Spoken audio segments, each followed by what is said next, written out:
तो चलिए आज एक नई किताब के बारे में जानेंगे जिसका नाम है the intelligent investor.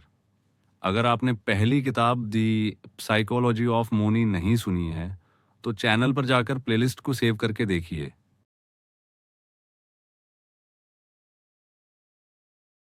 Benjamin Graham कौन थे और आपको उनकी क्यों सुननी चाहिए?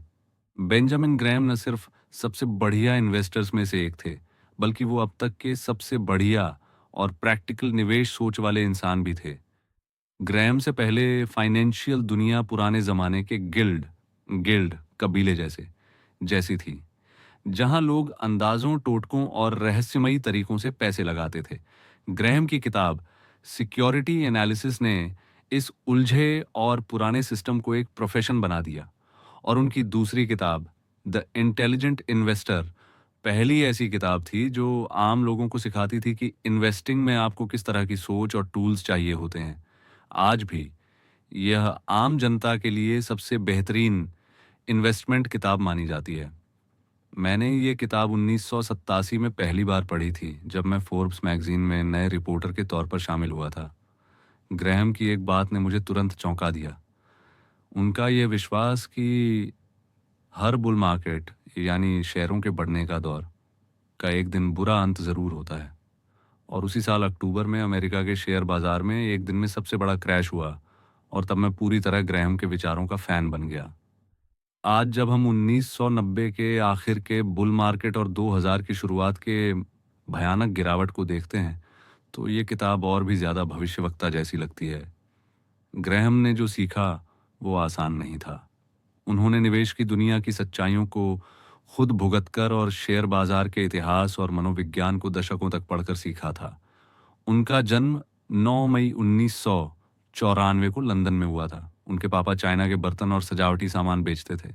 परिवार अमेरिका शिफ्ट हो गया जब बेन सिर्फ 1 साल के थे। शुरुआत में सब कुछ अच्छा चल रहा था। काकुस नौकर कुक फ्रेंच गवर्नेंस तक थी। लेकिन जब उनके पापा की मौत हुई और बिजनेस डूबने लगा तब हालात बदल गए।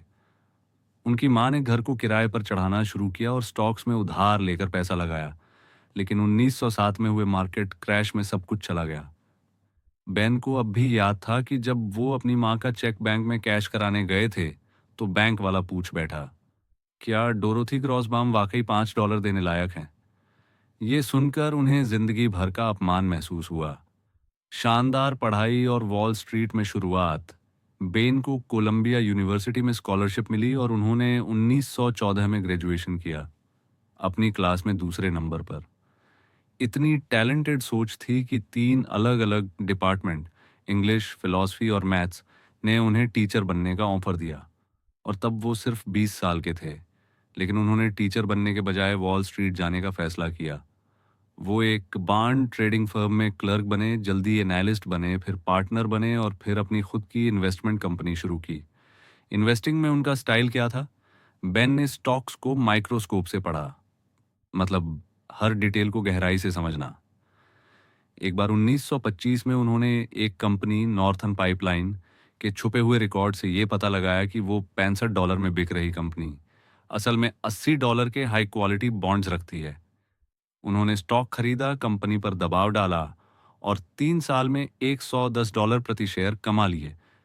हालांकि 1929 से 32 के क्रैश में उन्हें 70% नुकसान हुआ, लेकिन वो उससे उबर गए और फिर से मुनाफा कमाया। 1936 से 1956 तक उनकी कंपनी ने औसतन 14.7% हर साल मुनाफा कमाया, जबकि मार्केट सिर्फ 12.2% का रिटर्न दे रहा था। ये वॉल स्ट्रीट के इतिहास की बेहतरीन परफॉर्मेंस में से एक है। तो ग्रैहम की सोच थी क्या? उनके कुछ मूल सिद्धांत आज भी 100% सही हैं। एक, स्टॉक सिर्फ एक नाम नहीं होता, बल्कि वो एक असली बिजनेस में आपकी हिस्सेदारी है। उसका सही मूल्य शेयर की कीमत से अलग होता है।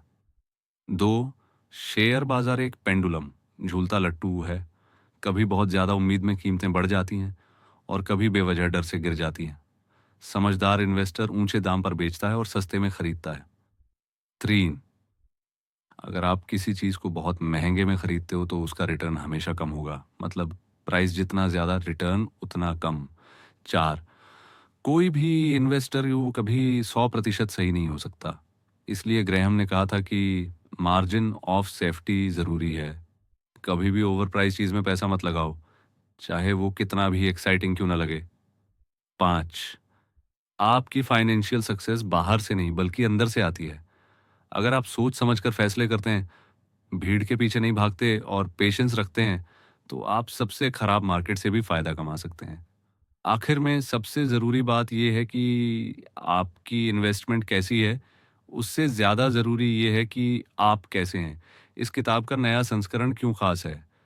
इस नए एडिशन में ग्रैहम के ओरिजिनल चैप्टर्स वैसे ही रखे गए हैं। बस हर चैप्टर के बाद एक नई टिप्पणी, कमेंट्री दी गई है, जो आज के ज़माने के उदाहरणों से आपको समझाएगी कि उनकी बातें आज भी कितनी सटीक और फ़ायदेमंद हैं। मैं आपको ईमानदारी से कहता हूँ, चाहे आप पहली बार ये किताब पढ़ रहे हों या चौथी बार, इसका असर हर बार गहरा होता है।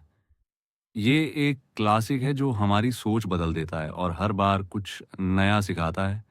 अगर आपने ग्रैहम की इस किताब को सही से पढ़ लिया, तो आप यकीनन एक बहुत ज़्यादा समझदार इन्वेस्टर बन जाएँगे। तो अब अगले टॉपिक के लिए वीडियो को लाइक और कमेंट कीजिए और चैनल को सब्सक्राइब करके बेल आइकन को ऑन कर दीजिए।